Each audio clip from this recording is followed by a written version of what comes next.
Здравствуйте, вы смотрите программу «Актуальное интервью», в студии Надежда Саханская. Зима в этом году у нас выдалась экстремально холодной. Морозы все еще не собираются никуда уходить. Как справляется в таких сложных условиях ситуации отрасль жилищно-коммунального хозяйства и энергетики республики, расскажет наш собеседник Вячеслав Емельянов, министр ЖКХ и энергетики Якутии. Вячеслав Павлович, здравствуйте. Здравствуйте, Надежда. Ну, известно, что зима выдалась нелегкой в этом году. Экстремальные температуры обусловили ряд аварийных ситуаций в секторе ЖКХ. Скажите, как справляется отрасль с возникающими задачами? Ну, вы знаете, мы в рамках подготовки к прохождению отопительного сезона 22-23 получили все паспорта готовности к прохождению отопительного сезона во всех муниципальных образованиях и городских округах, в том числе по всем ресурсоснабжающим организациям. Мы не квалифицируем УЗП как тяжелое или там сложное или легкое. Бывают технологические нарушения. Да, к сожалению, они имеют место быть. Есть резонансные технологические нарушения или аварии. Есть, так скажем, аварии, которые устраняются там в минимально короткие сроки. В целом мы считаем, что отрасль ЖКХ и энергетики справляется с теми задачами, которые перед ними поставлены в рамках прохождения отопительного сезона. И все ресурсоснабжающие организации на текущий момент при возникновении нештатных ситуаций оперативно реагируют на такие вопросы и оперативно решает вопросы по восстановлению энергоснабжения, теплоснабжения, водоснабжения. Скажите, а есть ли алгоритм у коммунальщиков в режиме чрезвычайной ситуации, когда вот счет времени идет на минуты для устранения аварии? Действительно, в соответствии с федеральным законодательством, действующими нормативно-правовыми актами, есть определенные регламенты взаимодействия определенных структур при возникновении нештатных ситуаций. Понятно, что в разных регионах они разные, и мы под требования или там, под ситуации, которые возникают в период прохождения отопительного сезона, есть у нас свои регламенты. У каждого ресурсоснабжающей организации такие регламенты имеются.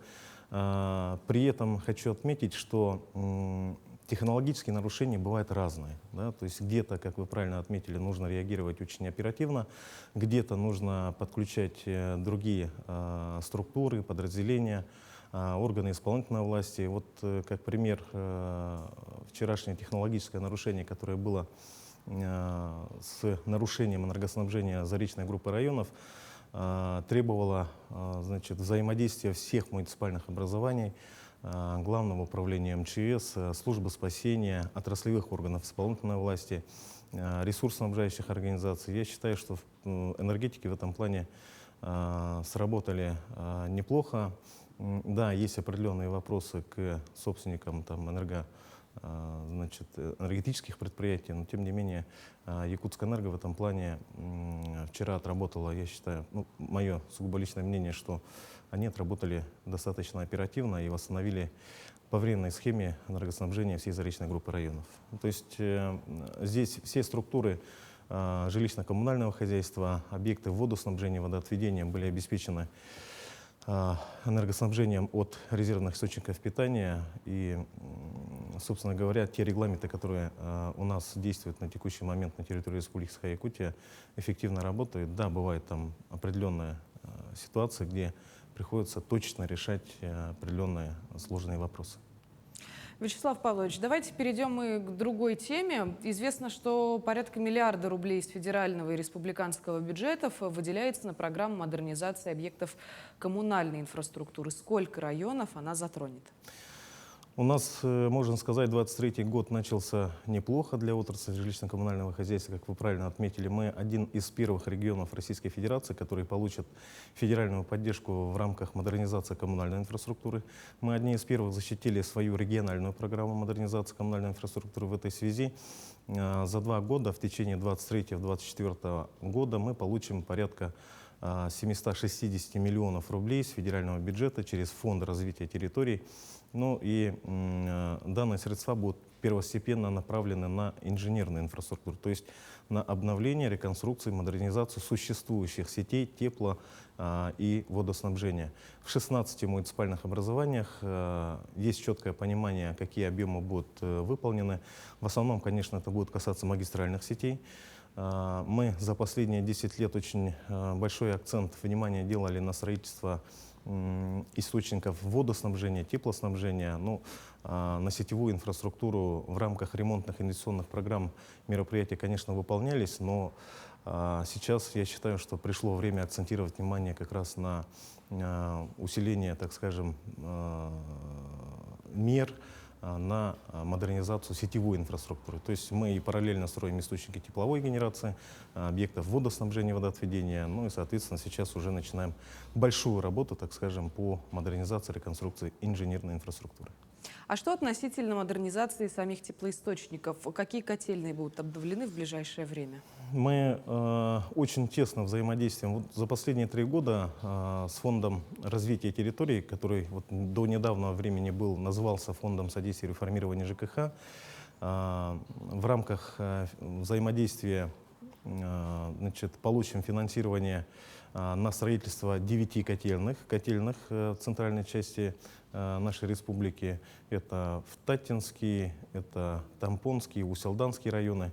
9 котельных будут построены в этом году. Ну, есть вводные 2024 года. Объем финансирования составляет, общий объем финансирования более миллиарда рублей на строительство этих 9 котельных. А так мы ежегодно вводим порядка 15-20 котельных, ну, то есть новых источников тепловой генерации для, в первую очередь, обеспечения надежности предоставляемых коммунальных услуг, ну и, соответственно, подключение новых объектов к централизованным источникам теплоснабжения. Напомню, мы ежегодно подключаем к системам теплоснабжения более 1500 абонентов. Ну, давайте тогда поговорим с вами и про электросетевое хозяйство. На текущий момент в Республике Саха-Якутия имеется более 24 тысяч километров электрических сетей разного класса напряжения от 0,4 до 220 киловольт. На текущий момент компанией «Якутскэнерго» разработана комплексная программа повышения надежности энергоснабжения электросетевого хозяйства. Программа с объемом финансирования более 50 миллиардов рублей. Есть источники, которые уже на текущий момент определены, есть источники, которые необходимо нам совместно с компанией «Якутскэнерго» и «Русгидро» проработать, в том числе и с федеральным органом исполнительной власти, с отраслевым министерством энергетики Российской Федерации. И мы, в рамках, так скажем, взаимодействия с компанией «Русгидро» прорабатываем вопрос предоставления определенных займов компании «Якутскэнерго» на реализацию данной программы. Ну, первостепенно большой акцент делается на электросетевое хозяйство распределительное, то есть это низкого класса напряжения от 0,4 до 35, как правило. Технологические нарушения у нас как раз происходят именно на этих участках. В этой связи данная программа будет реализовываться. Она реализовывалась, реализуется и будет реализовываться, но нам необходимо сейчас проработать вопросы финансирования данной программы. Но эта работа будет обязательно продолжена. Но ведь бывает так, что не только погодные условия влияют на возникновение аварий. Иногда и оборудование бывает просто старым и изношенным. Ну, вот как раз говоря о повышении надежности энергоснабжения, хочу сказать, что да, на текущий момент объекты электросетевого хозяйства, которые были построены в середине прошлого века, да, начиная с 50-х до 80-х годов, понятно, что физически и морально устарели, и мы будем большой акцент делать первостепенно на линии электропередач, которые морально-физически устарели. Это класс напряжения от 0,4 до 35 киловольт. Пожалуй, один из острых вопросов. Как намерены решать вопрос, связанный с абонентскими линиями? В частности, причиной аварии в Сатале в новогодние праздники стало то, что эксплуатируются они самим товариществом, а не компанией «Якутскэнерго».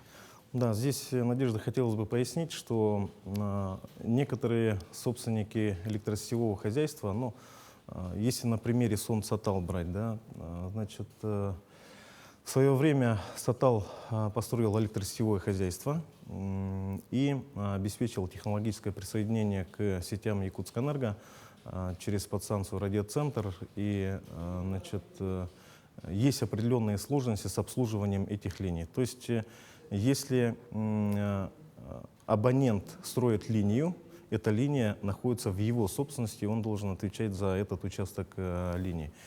При этом мы понимаем, что электросетевое хозяйство СОН-САТАЛ довольно-таки существенно огромное хозяйство, и мы ведем сейчас переговоры с компанией «Якутскэнерго» о том, чтобы передать все-таки данные объекты в собственность компании «Якутскэнерго», чтобы «Якутскэнерго» непосредственно отвечала за электросетевое хозяйство, но при этом хочу отметить, что есть спорные вопросы, связанные с приведением в нормальное техническое состояние изначально этих объектов для передачи в компанию «Якутскэнерго». Ну и значит, вопрос, связанный с долгом СОН-САТАЛ перед поставщиком электроэнергии, перед «Якутскэнерго». Там сумма значительна. На текущий момент СОН-САТАЛ мы провели совещание из компании «Якутскэнерго», где приняли решение, что первостепенно решаем вопросы, связанные с задолженностью, а также приведение в нормальное техническое состояние. И при выполнении этих условий компания «Якутскэнерго» согласна взять на обслуживание, значит, электросетевое хозяйство СОН-САТАЛ. Таких объектов у нас много по всей территории, и мы в этом году завершаем большую работу, связанную с консолидацией энергетических активов. То есть есть бесхозяйные объекты на территории Республики Саха-Якутия, да, это вот линии 0,4, 6, 10 киловольт, 35, и есть и большие линии 220 с подстанционными оборудованиями.